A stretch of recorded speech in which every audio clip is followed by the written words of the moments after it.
Salut à tous et bienvenue sur AliExpress, votre testeur de produits d'origine chinoise, pour le test de l'aspirateur balai Tinco Pure One S12. En l'espace d'une année, Tinco est devenu une de mes marques préférées dans l'univers du nettoyage, avec notamment le One Floor S3 que j'utilise à titre personnel pour laver le sol de chez moi. Allez voir la vidéo, franchement ça vaut le coup. Le Tinco A11 aussi qui m'a étonné en matière de capacité de nettoyage. Franchement, ils font des trucs vraiment très bons. Le S12 fait partie de leur haut de gamme et c'est clair qu'il en a l'air. C'est parti, je commence par le déballage. Et voilà le package complet du Tinco S12 et on sent qu'il va attaquer Dyson. Le premier ressenti lorsque vous déballez, c'est l'épaisseur des plastiques. Alors moi qui suis habitué à tester beaucoup d'aspirateurs balais, je peux vous dire que des plastiques de ce niveau-là, j'en ai pas eu beaucoup jusqu'ici. Donc vous avez bien sûr l'aspirateur en lui-même, le système de fixation verticale qui permettra d'encastrer les accessoires. Là, vous avez la brosse motorisée principale. Là, vous avez un petit guide de démarrage, prise électrique française évidemment. Astucieux système qui nettoie les filtres. On le voit d'ailleurs que chez Tinco. Ici, vous avez les différents embouchisseurs, la petite brosse motorisée et la perche. Manque à la limite inflexible, ça aurait pu être cool.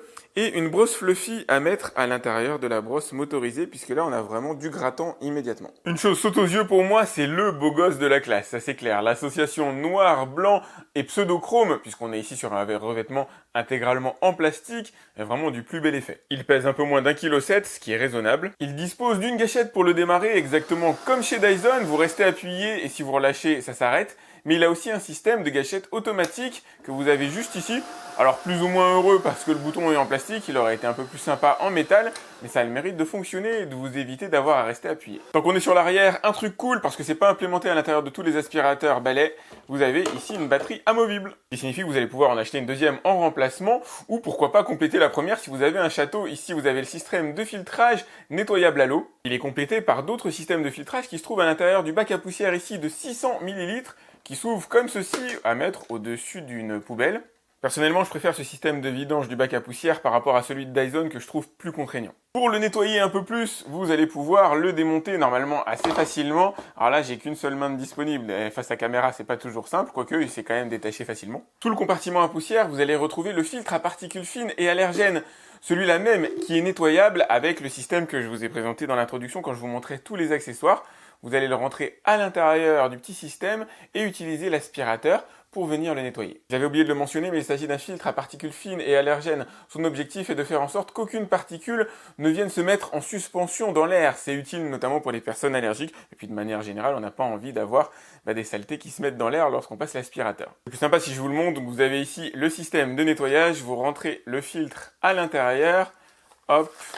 Vous refermez, ensuite vous le mettez ici directement sur l'aspirateur et vous n'avez plus qu'à enclencher, ça nettoiera le filtre. D'ailleurs au passage, il y a deux filtres qui sont fournis avec l'aspirateur. Moins pratique, petite erreur d'ergonomie, pour nettoyer le système de filtrage, on va dire secondaire, il va falloir mettre les mains à l'intérieur du compartiment à poussière et donc forcément se salir un peu. Donc ce système se nettoie à l'eau, ça c'est cool, mais malheureusement voilà, cette zone-là va être empoussiérée de manière générale, donc du coup vous allez vous salir les mains. Au niveau de la brosse principale, c'est une brosse grattante qui a été fournie. Il n'y a pas de brosse fluffy, de brosse douce, même si celle-là devrait convenir à des parquets et des sols durs. De toute façon, on fera le test ensemble, évidemment. Là, on est vraiment sur une brosse grattante, avec ici une petite réglette en caoutchouc pour éviter d'endommager vos meubles et la brosse aussi si jamais elle les rencontre. Et surtout, des petites LED à l'avant pour révéler les saletés dans les zones sombres et ça marche très bien. C'est assez rare pour le notifier. Le mouvement de la brosse a l'air bien accompagné par des roulettes en caoutchouc et une brosse en tissu pour éviter de rayer et d'endommager les parquets et les sols, on va dire, fragiles. Pour nettoyer la brosse, vous avez ici un petit onglet, hop, à déverrouiller. Vous faites comme ça, vous tirez et vous allez pouvoir aller laver la brosse relativement facilement. Et le coup de génie qui fait que j'ai hâte de tester cet aspirateur, c'est ça, le moteur inclus à l'intérieur de la brosse rotative. Seules deux marques le font à l'heure actuelle, Dyson, le leader, et Roborock, le Challenger.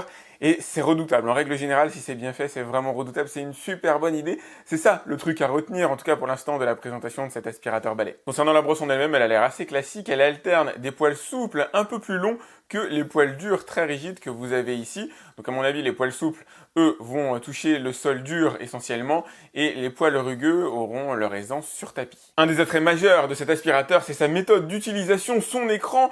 J'ai jamais vu ça ailleurs. C'est vraiment les seuls à le proposer. C'est dire si le raffinement est poussé loin chez eux, puisque vous allez faire varier la puissance de l'aspirateur en faisant glisser votre doigt sur le dessus, c'est juste génial. Vous allez pouvoir enclencher le mode automatique, c'est l'aspirateur lui-même qui va détecter en fonction des saletés présentes sur le sol, des tapis, etc. s'il doit passer en puissance max ou rester en puissance minimale, c'est top. Et bien sûr, vous allez trouver l'écran qui va vous synthétiser les différentes informations. Pareil, c'est un des écrans les plus complets que j'ai pu voir sur un aspirateur. Donc là, je suis en mode automatique. Il m'a mis en puissance minimale, c'est normal, j'aspire absolument rien. Donc il a bien détecté les choses. Donc vous avez ici l'écho, la puissance max. Vous pouvez le faire varier comme ça à la main si jamais vous le souhaitez, comme je vous le disais il y a un instant. Vous avez ici des indicateurs qui vous diront si jamais il faut aller nettoyer les brosses. Par exemple, la brosse rotative ou les différents filtres que vous avez à l'intérieur de l'aspirateur. Et là, bien sûr, vous avez l'indicateur d'autonomie en pourcentage et le petit indicateur Wi-Fi si jamais il est connecté. En matière de puissance, c'est pas un champion, mais il ne démérite pas. On a du 145 kW à l'intérieur, ce qui correspond à peu près à la puissance d'un Dyson V10, mais on n'a pas la même motorisation non plus. On n'a pas le déclenchement instantané de la puissance d'aspiration comme on peut l'avoir sur un Dyson. Maintenant qu'on le connaît mieux, il est temps de voir ce qu'il a dans le ventre. Allez, comme d'habitude, premier test costaud, je vais demander à l'aspirateur de ramasser tout ça. C'est exactement ce que vous n'avez pas chez vous, en tout cas j'espère, une si grosse quantité de saleté au sol qui va être dur à ramasser à mon avis, puisqu'on a une garde au sol assez faible sur la brosse. Je m'attends pas à ce qu'il ramasse tout, mais ça me permettra au moins de vous expliquer ces différentes capacités. Il y a du sel, du sucre, du riz, du plastique, de la terre, des moutons de poussière, des écorces d'orange, il y a plein de trucs. Comme d'habitude, le test sera effectué en puissance minimale. Et la brosse fait un bon bruit, hein. On sent que le moteur est à l'intérieur. Même s'il m'a pas fait un perfect, il a fait un truc de dingue par rapport à tous les autres aspirateurs que j'ai pu tester jusqu'ici. Il n'a pas créé de tas de saleté au bout. Malgré une garde au sol assez faible, il est parvenu à ramasser tout ce que je lui ai demandé, tout ou presque. Voilà, il n'est pas allé dans la petite rainure ici. Il a sûrement galéré un peu vu le volume de saleté, mais il est parvenu à ramasser l'intégralité de ce que je lui ai demandé, et c'est rare. Pour ce genre de brosse, pour ce genre de tête, c'est carrément très rare. Qu'est-ce que ça signifie? Eh bien, c'est tout simple. Le balai sera efficace sur sol dur, les parquets, les carrelages, alors qu'il a été quand même globalement conçu pour aspirer des surfaces type tapis, moquette. On sent avec la brosse rotative, avec le moteur inclus à l'intérieur, en règle générale, c'est un combo au top sur les moquettes, les tapis. C'est vraiment là que les aspirateurs se différencient entre eux, mais lui a l'air d'être à l'aise sur parquet et sol dur aussi. Bon, c'est parti pour le test tapis. J'espère qu'il va le réussir. Dans ce test traditionnel que connaissent tous mes abonnés, que vous devriez connaître, vous devriez vous abonner à ma chaîne si c'est pas déjà fait, je vais lui demander de ramasser 100 grammes de saleté disposées sur un tapis. C'est les mêmes saletés que vous avez vues il y a un instant. Comme d'habitude, ce test est effectué en puissance maximale. Oh punaise, c'est pas croyable la puissance de l'engin. C'est limite si j'ai pas du mal à le pousser tellement la succion est énorme au niveau du tapis. C'est très étonnant, ça ressemble fortement à du Dyson. C'est un monstre, la sensation de succion est véritablement énorme. Il n'y a que chez Dyson que j'ai ressenti ça. Il m'a laissé mon tapis, alors que ce soit à hauteur d'homme ou pas, dans un état franchement impeccable. Moi, j'arrive même pas à lui voir la moindre saleté dessus. Il n'y a rien de visible, en tout cas à hauteur d'homme. Et quand on se rapproche, même les particules les plus fines, les grains de sel, les grains de sucre, ont été aspirés. C'est génial, franchement c'est génial. Ah, j'ai un grain de riz ici qui traîne. Et voilà, je crois que c'est tout. Vraiment top, hein. Un des meilleurs que j'ai pu voir assurément. Avant de faire la pesée, je voulais vous montrer un détail qui trahit son efficacité. Vous voyez la poussière extrêmement fine qu'on peut avoir ici? Eh ben, c'est ce qu'il y a dans les fibres du tapis. C'est pas ce que moi j'ai mis dessus. C'est vraiment ce qu'il est parti chercher, gratter au tréfonds du tapis. Oh punaise, c'est un monstre absolu. Meilleur que le Dyson V11 Absolute, tout ce que vous voulez derrière. Il est meilleur que le Roborock H6, meilleur que le Roborock H7 que je viens de tester et qui ramasse 103 grammes, là où le Dyson ramasse 108 grammes. Dyson qui jusqu'ici était largement le tenant du titre. Et ben voilà, il a été détrôné par le Tinko. Et franchement, je l'avais pas vu venir. Je m'attendais à un score meilleur que 100 grammes sur les 100 demandés. Mais là, 111,5, c'est inédit. Et à mon avis, il va rester le meilleur pendant un moment. Enfin, en tout cas, jusqu'à la sortie du Dyson V12. Je vous disais en début de vidéo qu'inclure le moteur à l'intérieur de la brosse grattante, c'est ça qui change tout. C'est ça qui fait l'efficacité des aspirateurs.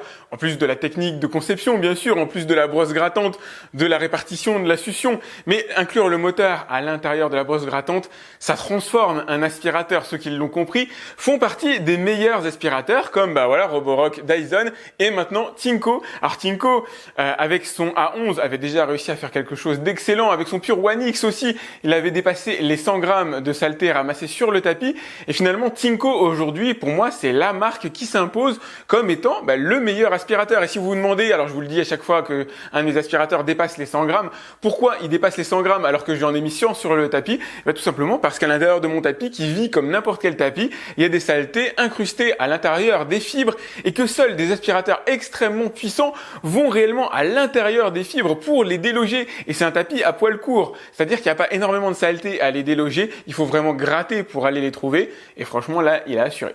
Bon, dans le meilleur des mondes, la suite de mes tests devrait être une formalité pour lui. Là, je l'ai mis en mode aspirateur à main avec la mini brosse grattante que vous allez utiliser, par exemple, sur des matelas, sur des tapis de voiture. Là, je vais le faire sur un dessous de canapé qui a des poils relativement souples. Je m'attendais à des poils durs. Ça m'étonne un peu pour des tapis de voiture. À mon avis, ça fait un petit peu charrette, mais on va voir ce que ça donne. Elle s'adapte au support sur lequel vous le posez. Allez, c'est parti. Je vais le laisser régler de lui-même la puissance qu'il a envie d'y mettre. Donc, il y a bien sûr le mode automatique à l'intérieur. Là, il s'est mis en puissance minimale. Il a accru un petit peu quand je l'approche, voilà, là-bas. Pas mal du tout. Il détecte les saletés. Il semble détecter effectivement les saletés. Il est efficace, c'est le moins qu'on puisse dire. J'ai pas à faire 4000 passages pour enlever ce que je lui ai mis et pourtant je lui ai mis beaucoup de choses à ramasser. Et encore une fois, il accroît sa puissance mais relativement légèrement et il se laisse en mode quasi minimal. Génial. Il réussit ce test, il aura mérité sa place dans mon panthéon des meilleurs aspirateurs balais.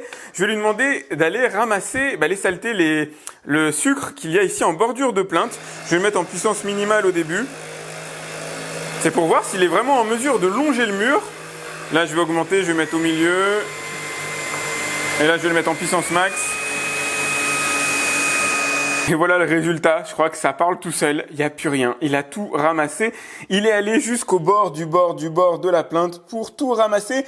D'habitude, j'ai en général 1 millimètre à peu près par les brosses fluffy qui restent ici, et lui il n'a pas de brosse fluffy, il a que sa brosse grattante, il a ramassé au plus près. J'ai peut-être un grain de sucre qui traîne comme ça par-ci par-là. Micro-grain, mais sinon franchement top, vraiment top. Et il est aussi excellent en matière de maniabilité, en matière de légèreté. C'est pas un aspirateur avec lequel vous allez vous lasser rapidement de passer le balai. Vous avez, il y a la petite lumière à l'avant. Bon là, ça révèle pas grand-chose parce qu'on est en plein jour. Mais il est maniable, il est léger, il a tout ce qu'il faut pour battre un Dyson. Un Dyson qui est super lourd. À la limite, je dirais que sa direction est un peu floue. Voilà, quand je tourne, la tête à l'avant tourne un peu moins que ce que j'aurais aimé, mais voilà, c'est vraiment pour le plaisir de saouler. Je commence à bien connaître la marque Tinko, il faut avouer que je suis assez fan. Ils font des produits de très bonne qualité et la plupart du temps surprenants. Moi qui suis habitué à tester des aspirateurs balais, des robots, etc. En règle générale, j'arrive à bien situer, à savoir à peu près à quoi m'attendre et je m'attendais effectivement à ce que celui-là soit dans les 3 meilleurs aspirateurs que j'ai pu tester jusqu'ici. Je m'attendais pas à ce qu'ils prennent la place de premier et encore moins devant le Dyson V11 Absolute Gold. C'est deux ressentis totalement différents quand on déballe un Dyson et un Tinko. Quand j'ai déballé le Tinko, tout de suite, j'ai ressenti la qualité des plastiques, la qualité d'assemblage. Ça se ressent immédiatement chez Dyson, on ressent l'ingénierie. Les pièces sont extrêmement travaillées. On sent que derrière, il y a une armée de personnes qui sont là réellement pour essayer de tirer la substantifique moelle de l'aspiration. Et pourtant, Tinko parvient à faire mieux à mon test des 100 grammes. Encore une fois, il a ramassé 111 grammes, là où le Dyson en a ramassé 108, ou le Roborock en a ramassé 103.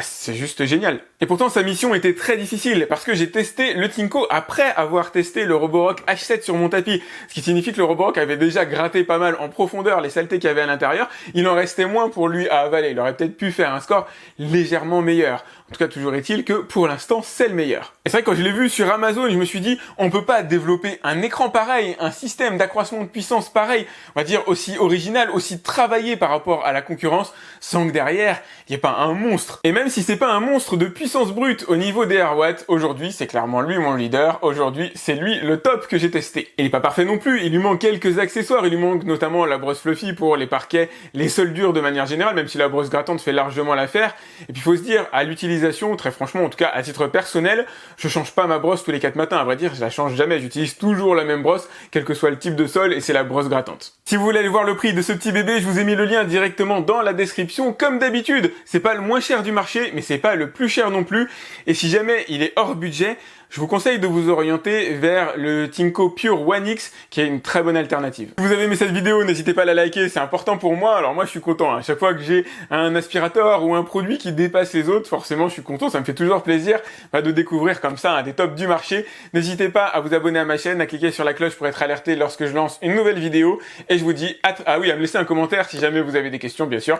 Et je vous dis à très vite pour un autre test sur AliExpress. Salut!